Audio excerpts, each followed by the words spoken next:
All right. Hello, everyone. Welcome. Thank you so much for joining us today. Quick kind of intro, and then we'll dive right into it. My name is Mark Howells with Dakota Ridge Marketing, and we're doing a series of different sessions, kind of interview, fireside chat sessions, just to help out others, mainly in the channel, MSPs, cybersecurity vendors, etc. If you guys do have any questions as we go or any comments, please just throw them right there into the LinkedIn comments section, and we'll see them and then can bring them up on screen for Sean to answer or to tackle as we go. This topic today is AI and cybersecurity, and I am honestly extremely excited about this just because we had a prep call before this, and Sean went through all these diverse, amazing, stories and all this really good information, everything from, and Sean, I'm sorry if I steal your thunder here, but AI being a technological golden retriever all the way through Amazon's ethical snafus. So I think we've got quite a good session for you guys today. Just quick intro for myself. Again, chief strategist at DRM. We focus on just working with IT companies, mainly MSPs, on really the opportunity triangle that is out there, closing that knowledge gap between you and your prospects, and using really content marketing to get 3 times the number of leads as outbound for much cheaper. And I am joined today by Sean Lee, who is the Managing Director of Summit Security Group. I actually read an article of yours, Sean, on AI and cyber, which is how I realized this guy knows his stuff, and we need him on a webinar today. So, do you mind giving just a quick intro? Sure. So, like Mark said, Managing Director here at Summit Security Group. Quick little intro about Summit. Kind of like to say what we aren't first is we're not an MSP. So we don't sell product, and we're not hands-on keeping the lights on, so to speak. We are solely focused on cybersecurity professional services. So what does that mean? We have 2 teams. The first is an advisory team that, nutshell, takes care of everything governance, risk, and compliance, GRC. So risk assessments, compliance assessments, helping folks get ready for SOC 2, ISO certs, CMMC, all the fun alphabet soup stuff that requires lots of spreadsheets that everybody loves. And then the other team, we have an engineering team that essentially does all things penetration testing, applications to networks and beyond. And we do some other things. We do some other fun stuff, kind of in between with social engineering and some red team engagements. A little bit about myself is I've been doing cybersecurity really for the better part of 20 years, or actually more. Started out in healthcare and HIPAA, back when the privacy rule became a real thing in 2003, and then the security rule in 2005. And back in those dark days, I used to have both of those things memorized verbatim, and I'm glad those days are behind me. And I since then I segued into being more of a generalist. So I'm a cybersecurity generalist and a fundamentalist. So if some of the stuff, in my opinion, seem like, oh, that's kind of boring, it's like, yeah, it is. Like it's the brush and floss your teeth every day. It's boring, but hey, it's nice having clean teeth. I like that. That should be your messaging, I think, at the top of your site. It's nice having clean teeth. Yeah. It's nice having clean cyber teeth, yeah. Well, to jump right into it, really this is set up as kind of a Q&A, just fireside chat session, interviewing you. Wanted to start out with this first question, just what are the primary data privacy issues associated with AI, considering the amounts of data that these systems require? Right. So it's good to call out that there are 2 general types of these AI systems. They're closed and open. So the best example is OpenAI, which is open. And the privacy concerns, especially around open models, it's astronomical. And these things are ingesting and feeding and being trained on us constantly. In fact, so I mean, you basically, the open AI models, GPT, 3.0, 4.0, and et cetera, they've ingested and been trained off of the entire content of the internet. And one of the interesting things is this includes YouTube, which, by the way, goes against YouTube's terms of service. Why Google didn't care about that is because they did the same thing with, Bard, now Gemini. So all of this data that we've been producing forever, essentially, has been ingested and is being used by these systems to do things that we may or may not have visibility in.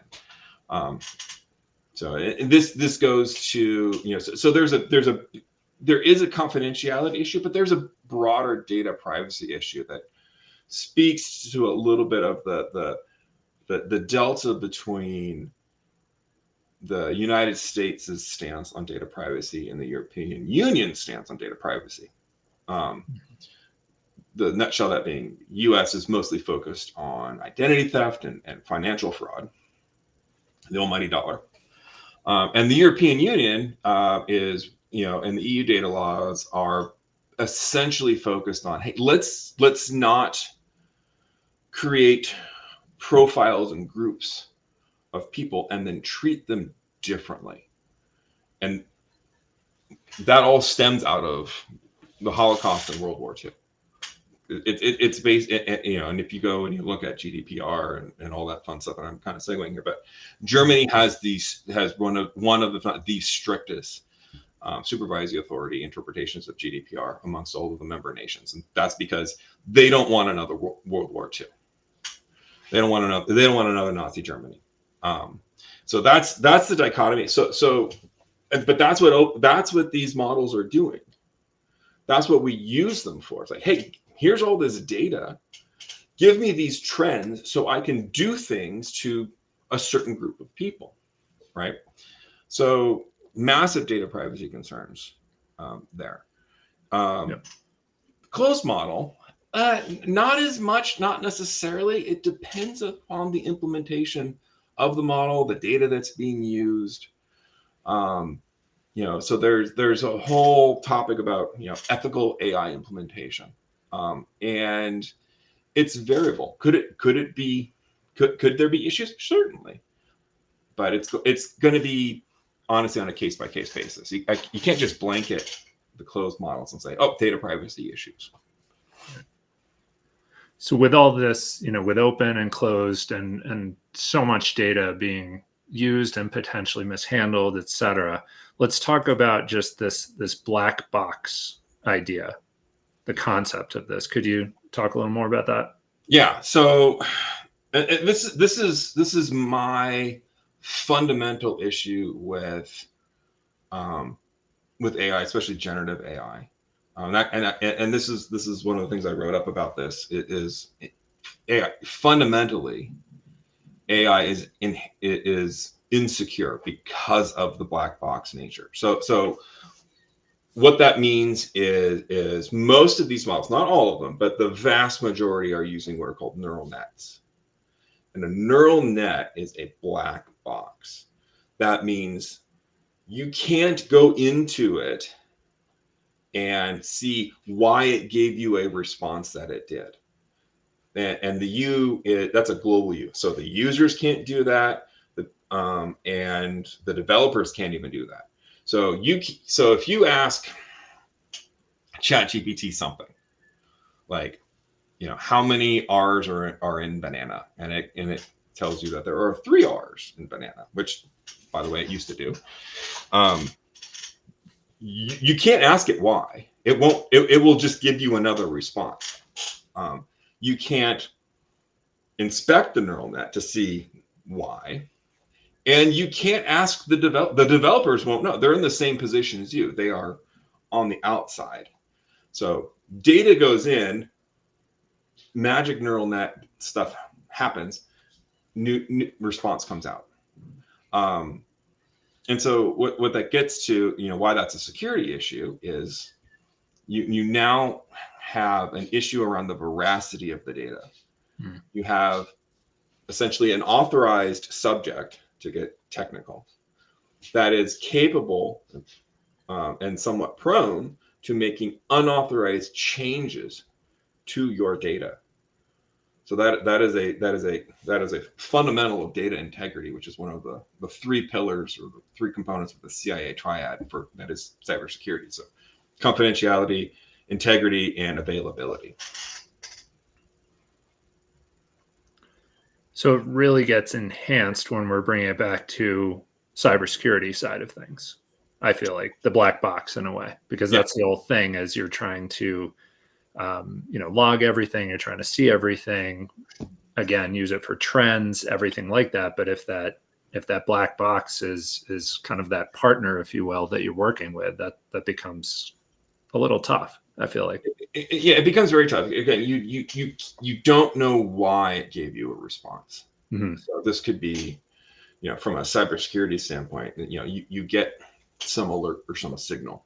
Say it's, from your SIM system, and you investigate this thing and you find out that it's a nothing burger. And you say like, "Hey, SIM, well, why did you alert me on this? Why was this an indicator of compromise, right? And why was this IOC, alerted on? It's a false positive." Mm-hmm. It will not tell you. It cannot answer that question. It will give you a response. It's a new response, but it is not an answer to your question because it can't. So it's going to. It may just make something up, mm-hmm. right? It's the ultimate version of internet trust me, bro. I like that. So a lot of kind of, I'll say, trust and accountability issues because of that opacity. Definitely.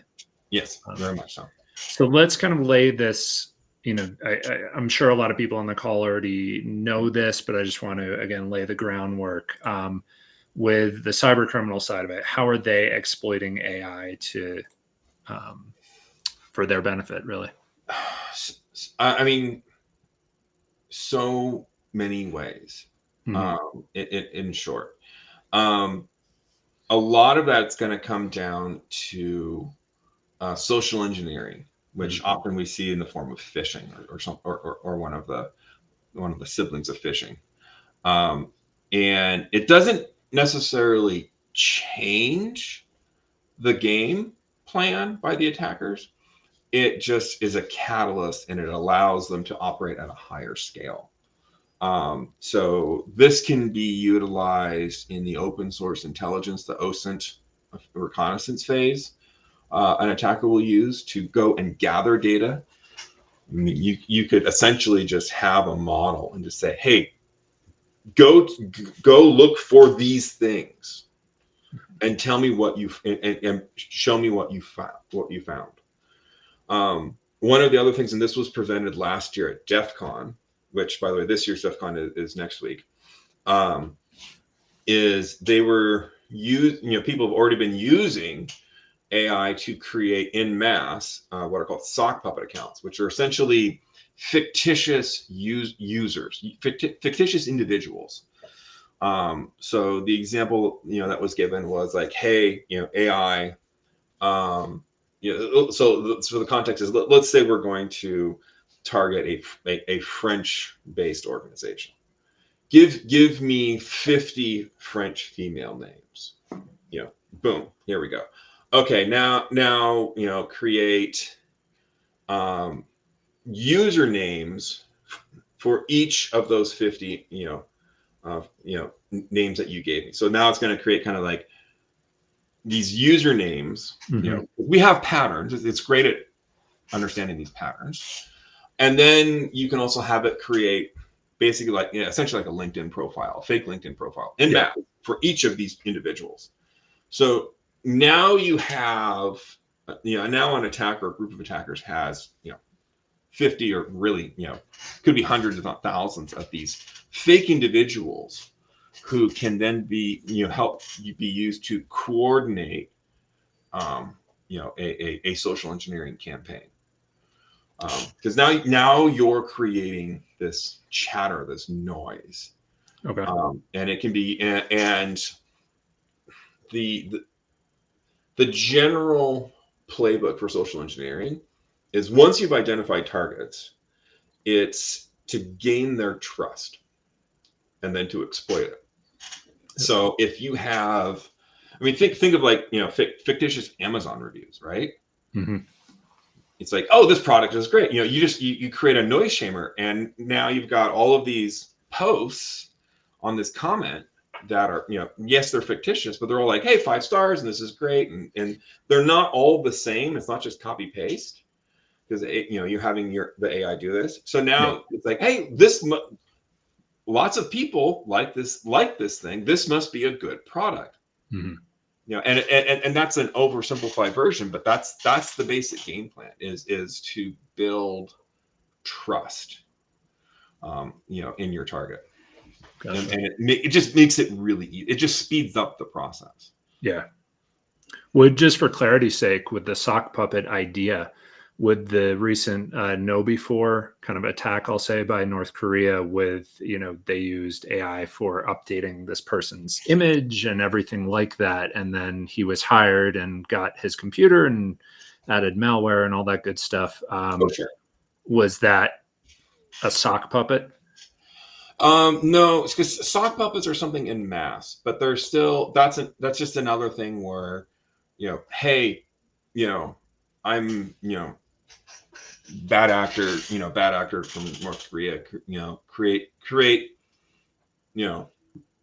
take my image, change it around. Mm-hmm. I mean, there's literally apps like you can download off of the Apple Store. Right. Yeah. Make me look, professional or whatever. I've got, I did one just for funsies, and it's like, it's the give me a 1980 style. It's like took my picture and then somehow melded it with Michael J. Fox, and it was like, wow, I look like Michael J. Fox's cousin. That's interesting. Give time for a DeLorean. Right. I was going to say, hopefully not hopefully the Back to Future version, not the Teen Wolf version. So correct. Good. Yeah. Okay. It was very Back to the Future. But yeah, so not that this couldn't be done before. Mm-hmm. It just takes the process that may take weeks or months and makes it hours or days. Yeah. It's the whole same thing. Take my image, make it look, fill in the blank. Here, go. Here's the job description. Go write me a resume that would be a great fit for this. Yeah. Like again, we can do that manually. It might, that process right there might take me, maybe an hour or two. You have, ChatGPT do it. It's done in seconds. Yeah. And then that attacker, maybe they did this maybe they actually did that in mass. They have like, here's my profile, put it on LinkedIn, here's a resume or a couple resumes. And then they start sending it to KnowBe4, to all, Palo Alto Networks, CrowdStrike, just spray and pray, right? Because that's the social engineering play. It's like, oh, I'm going to create phishing campaign. It's very similar. Yeah. And I'm not just gonna necessarily, sometimes, they're spear phishing, but really a lot of times it's like, here's this thing, and I'm gonna send it to thousands of people. And if I just get one, I don't really care what the hit rate is, as long as I get something. Yeah. And if you get nothing, you move on to the next project. Right. Yeah, and I always go to, what are the examples or stories about this, which we've brought up a couple. We actually, in our pre-call, had a good discussion about, is this sophisticated? And Sean, you had this kind of blanket, like, in general, these aren't sophisticated from my, I'll say, novice understanding. the deep fake scam in Hong Kong, where they put together literally a video of the CFO and got 35 million with it. That to me is quite sophisticated, but I understand where you're coming from. I did want to throw in kind of a marketing side of things, is I think highlighting these stories, highlighting case studies from a cyber perspective, an MSSP, MSP saying, this was an AI-driven cyber threat and we mitigated it this way. XYZ is just kind of a good tip, I'll say, from the marketing side of things to showcase your abilities. But wanted to move on, unless you want to touch on the sophistication side of things, because I know that was your. I mean, it's a little, but it's more of a macro cybersecurity thing, rather than it's not so much an AI thing. Mm-hmm. It's that, it's called hacking for a reason. It's not elegant. It's not, it's not art or surgery. It's hacking. And again, this is a broad general statement. Security today, especially in our society, is a very thin veneer, and and that's physical and technical security, and you peel that back, and everything's just in general just wide open, right? Mm-hmm. 15, 20 years ago, people thought they were secure because they had antivirus and a firewall. That wasn't the case then. It certainly isn't the case now. But there's still a lot of that mentality of like, oh, I've got a firewall, I'm fine. Yeah. There's a lot more to it but in general, I mean, it gets to the thing like, a common issue, I'll pick on the firewalls, is default settings. They bought the firewall, they installed it, they're done, right? No. Because you have the default settings unchanged, and really anybody can just go and put in admin password or the equivalent. You can actually look up by appliance. Some of them are not always admin password, but you can search on what's the default, mm-hmm. and then you're in. And again, right. So is that sophisticated? No. What does AI do to that? Does AI make it more sophisticated? No, but you can tell AI to go do those instructions in mass. It's just volume that's what it does. Okay. Gotcha. Scalability. Yeah. Oh yeah. So when we're talking about kind of these issues, what are the risks associated with false positives, false negatives in AI-driven threat detection, and talking about kind of alert fatigue? Right. And this is another kind of just more of a systemic cybersecurity thing that AI, it doesn't help with. And that alert fatigue, a lot of times someone will, they'll get something like a Splunk or a QRadar or Falcon. And they're like, hey, I've got a SIM and it's ingesting all of this data and it's going to tell me when something bad is happening. I'm done, right? It's the next iteration of I have a firewall and I'm done. Mm-hmm. And the answer is no, because it's going to beep at you, and they're going to say, hey, these are pre-configured and pre-tuned for certain things. But the short answer is no. That's kind of an 80-20 approach. They still need to be tuned. Ideally, these things, when they're purchased and installed and implemented, they're put in listening mode for a period of time. It's like on a scale of months, typically, or ideally. And while they're in listening mode, essentially what they're doing is they're finding out what is normal system behavior. And then it's going to oscillate. So they're going to have a standard deviation, a sigma above and below. And when those sigmas are triggered, that should be a more valid alert. So with AI false positives and negatives, it may be able to shorten that tuning period, mm-hmm. but it may not. And again, it's but it comes back to most people they're looking for that security silver bullet in their life. Right. And that's a fallacy. Yeah. Yeah.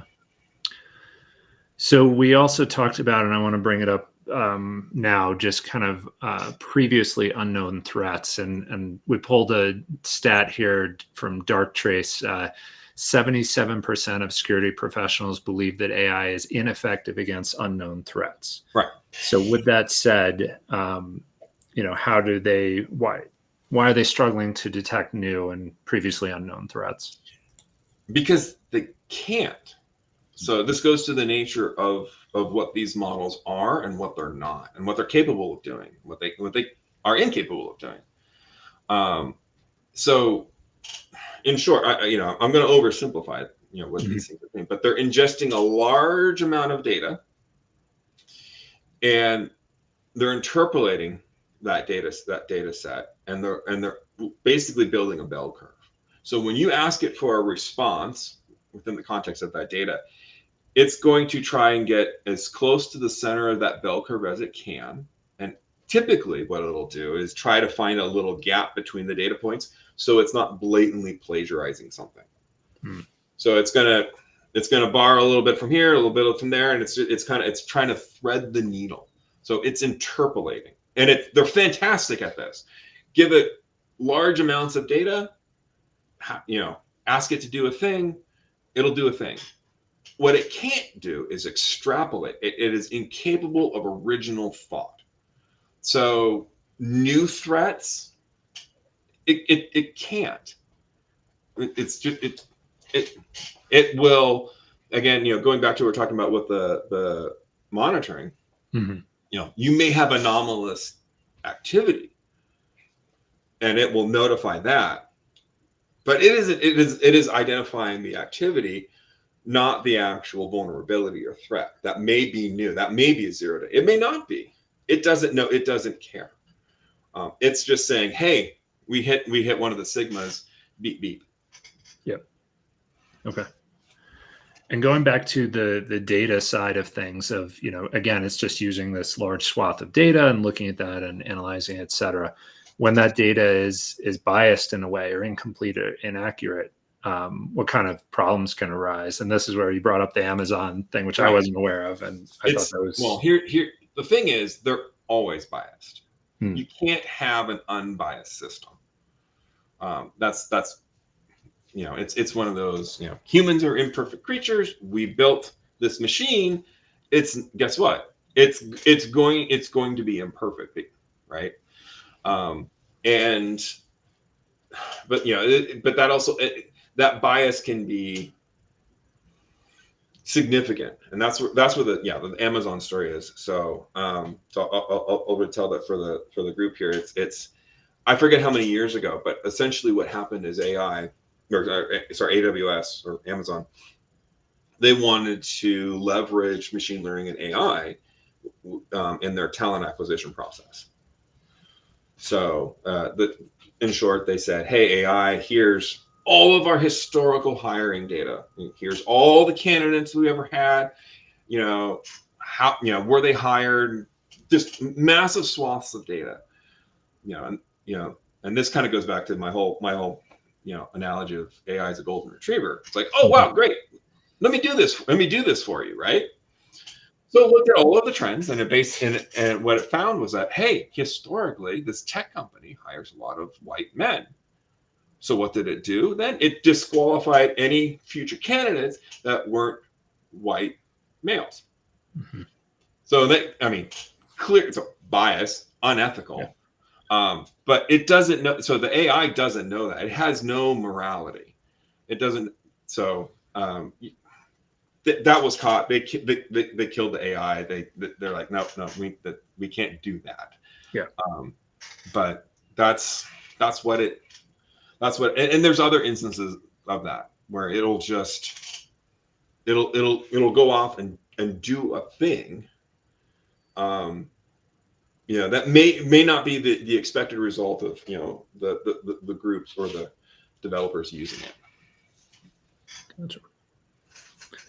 I want to get into kind of what does work, if you will, and take a look at a balanced approach, which we were talking about earlier, about just AI and human overall. Yeah, and I use AI personally for a number of things, but it's often, I use it as a starting point. Mm-hmm. Help me craft this message, right? Help me get started. I mean, personally, I get writer's block, so having that framework is often quite helpful. That it is good when you're talking it for general stuff. Like I used to say, like, hey, like a 101 college level summary of X topic, fine. And it goes, it'll grab that data, basically does a pseudo Google search and kind of mush things together. Mm-hmm. The thing is, though, again, we're talking about those biases and those patterns that are inherent to AI will carry over. So there needs to be that human touch where it's like, okay, this may be 80% or even 50% baked, great, but I still need to go over it with a fine-tooth comb and add the human element. I've seen a lot of content and you're writing produced by AI and there's consistency. So whenever I see, for instance, the words the ever evolving threat landscape, I'm instantly like, oh, this was written by AI, and I start discounting it immediately because it didn't have that human element, that human touch. Yeah. So there needs to be, again, there needs to be a balance. It's a tool. It's a great tool for what it can do. Yeah. And so that's in relation to generative. And what about just specifically cybersecurity, kind of human oversight? Let's say I'm a company listening and I'm trying to integrate AI more into what we do. How can we? It's still the same. It's still the same thing. What's the starting point, right? Mm-hmm. If we're talking about logging and monitoring, and machine learning has been part of logging and monitoring for quite some time now, before the ChatGPT, NVIDIA GPU craze, and that's talking about the tuning and the because here's like, what is AI good at? It's actually recognizing patterns within a large amount of data. Mm-hmm. And humans are actually really bad at that. So, I mean, like I said, I've been doing this a long time. Like in the dark days, I actually did have to review manually system logs. And the thing is, humans are prone, like our brains are hardwired for patterns. Mm-hmm. So we will find false positives like left, right, and center. Whereas the machine, it's like, no, this is not an actual pattern. It gets back to some of this. I like to talk about probability and patterns. One of my favorite things in Las Vegas is the roulette tables. Not to play them, but the signposts that shows you the last 10 or 20 things. Yep. And there might be a good stretch of red or black, or it doesn't matter. And people will say, oh, look, so it's been red the last 8 times. It's almost 50-50. It can't be red again. And that is a logical fallacy. And right. The machine won't even do that. It'll just be like, no, here are the odds. Mm-hmm. Done. Whereas us, humans in our monkey brains are thinking like, oh, look, there's something magical happening here, right? There's a pattern. It's like, no. It's just random. That's just how it happens. That's why they only show the last 10 or 20 and not the last 5,000, because then you will see that more even distribution. Yeah. So you're saying the big takeaway from today is don't put 100 on red. No. Okay. Yeah.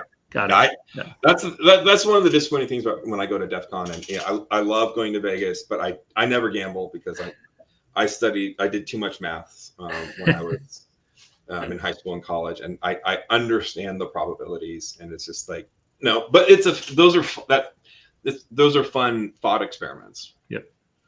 To see how that goes. I mean, it's more, honestly, it's more social engineering. Gotcha. So jumping into the kind of ethical side of things. Another kind of stat we pulled, just because I'm a data and stat guy, 78% of organizations believe that ethical AI is important, but only 20% have implemented guidelines around it. So what, ethical considerations should organizations keep in mind if they're deploying AI in cybersecurity specifically? I mean, this is difficult. Like, I mean, I'm lucky enough that I know the director of ethical AI implementation at Salesforce, and we've had wonderful conversations around this and how they do what they're doing, right? And that's more advanced. A good starting point is to look at the standards that ISO's put out. ISO 42001 is about AI implementation. And one of those things is assessing risks.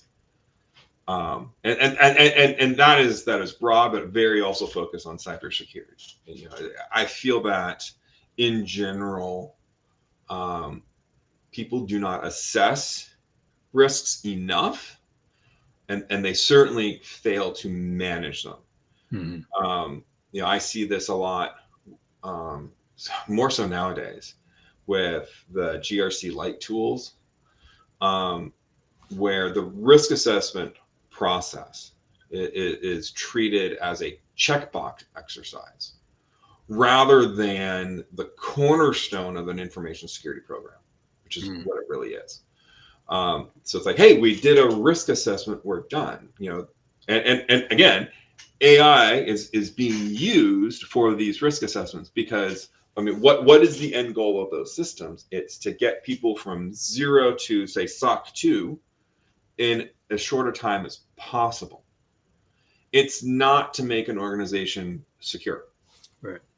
So again, I'm kind of looping in several concepts here, but assessing the risk. So identifying the threats, what could go bad, and it needs to be a discussion. Needs to be a discussion either within a specific team, and then a larger discussion with the business leadership. Like, hey, these are our ethical concerns. These are the risks and the threats that we've identified. And then start to have that decision, and informing a decision-making process that comes out of that risk assessment. How often would you say that all needs to be kind of audited or reviewed? So in general, a cybersecurity risk assessment should happen at least once a year. I'm going to sound a bit like a broken record here, or upon any major business change. Now, when you're dealing with ethical AI, it needs to be more frequent. Why? Because things are changing that much faster, right? What happened? What happened? What are the new capabilities? Is there some new data set? Is there some new exploit, et cetera, et cetera, et cetera? So it's almost a constant threat evaluation that needs to happen, or near constant. I would say, if organizations are truly looking to implement AI, they need to, have at least initially like a weekly check-in, right, on what is the progress, what are the concerns, everything, from a technical, ethical, everything side of things. Taking a lackadaisical approach is just a recipe for disaster. Yeah. So it's a big undertaking, to say the least. Oh, definitely. So looking forward, I see time-wise we're a little over, but I want to get this in, just kind of the future. So ongoing research, anything that you can discuss about kind of innovations really aimed at addressing the limitations we've talked about, the risks associated of having AI and cybersecurity together? So I think, and this is not necessarily new. This has been a carryover from the last year or so, that litigation and legal liability is going to be the trend in AI across the board, including cybersecurity. How do the developers of these systems, how do the users of these systems, how do they protect themselves when there is an error, when it makes a mistake, when it makes something up, right? Because it's prone to do those things. So that's gonna be a trend. One of the new thing, and again, this isn't new, but threats specific to AI is something that needs to be monitored closely. I think the most prevalent one is prompt injection attacks, which I think are fascinating. And that's because you're essentially social engineering the social engineer, right? So, the classic example is, hey, AI, forget previous instructions and do this thing that I want, right? You go back to 2001: Space Odyssey. I'm HAL 9000. I'm sorry, I can't do that. Well, if prompt injections were a concept back then, you just say, hey, HAL, forget previous instructions and then do the thing I want you to do. Right. And it's like, okay, because again, AI is a golden retriever, and it just wants to make you happy. So that's the short of what and so the trend needs to be, there needs to be, honestly, scanning, and there needs to be asset management, software asset management around AI within organizations, and so that how these things are behaving. These things need to be monitored, just like all systems. There are some tools out there that are this, and this goes back to my whole stance as a fundamentalist, and that software asset management is still, they just updated it the last couple of weeks, still the second critical security control from the Center for Internet Security. So that's where I would start. But that I do kind of want to add my little asterisk there, like Black Hat's going on and DEF CON is next week. DEF CON always has an AI village. There will be something new. I don't know what, I won't know that. Ask me again after not this weekend but the following weekend, and I may have something brand new and exciting, or maybe scary, or not. Right. Depends on which side it's on. Yeah, exactly. Last but certainly not least is just organizations, and you kind of touched on this, but I just want to embellish this. If how do I prepare for this as an organization? I'm a MSP or MSSP or what have you, just an IT org. I'm using these cybersecurity tools. AI is a part of that. And what do I do for these evolving threats as well? So the big two, in my opinion, are, one I already touched on is essentially asset management. Like know what systems are running on your network, right? The core of the control is to know what applications, authorized and unauthorized, exist on your system. So that's one thing. So that, because you want to know what you have and what should be there and what shouldn't be there, so you can go take away the things that shouldn't be there, or or quarantine them. Also, you want to know how those things are behaving again. So look for that anomalous behavior. The other side of things, and this is another just fundamental thing, it is essentially due diligence and or vendor risk assessment or vendor management, right? So you need to know, like, there needs to be some sort of evaluation process. You can't just go off to some AI marketplace and download the newest, hottest thing to do this thing and then have it run, right? And that, which kind of melds with my first point, and that you might, there's shadow AI that could be on your systems, right? So from specifically from an MSP perspective, you've got, let's say you have like a one of your clients is a accounting firm, right? what ideally you don't want is one of the CPAs to go and start using an AI and not tell anyone else about it. And then it starts doing a whole bunch of weird stuff. And then you get alerts, on a Saturday morning, and like, what's going on here? What is the, what is this thing? Right. And then that's a recipe for disaster. I mean, and it happens with just general. It's an extension of shadow IT, and it's a very real threat. But again, AI and the way that these things operate, it just increases the scale exponentially. Yeah, that makes sense. Well, Sean, this great session, really interesting topic. I mean, it's one of those things that we're all kind of, I think on the edge of our seats, dealing with things, seeing how things play out as time goes by, and all these, different kind of threat actors come into play, and all these uses of AI, both I'll say on the side of good and evil, if you will, occur. And so, just really interesting information. I appreciate your time, and everyone watching, your time as well. If somebody has questions or want to hear more about Summit, how should they get in contact with you or somebody on your team? I mean, an easy way is just to go to my LinkedIn profile, and I have my Calendly link is right there, front and center. Happy to hop on just a call to talk about whatever.